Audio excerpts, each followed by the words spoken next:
W Gata, the Karachi tram, was launched by the Minister for the Commonwealth Games, Justin Madden.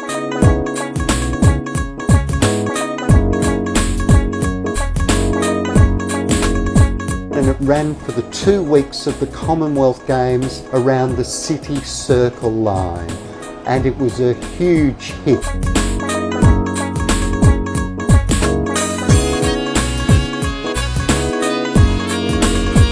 Part of the tram conducting on the Karachi W Gata tram was to mimic what the conductors do in Karachi.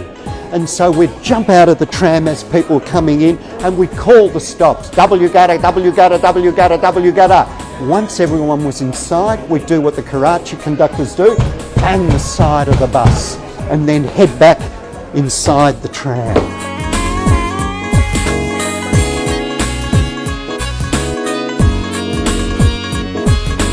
W Gata is now housed as a permanent exhibit at the Melbourne Tram Museum.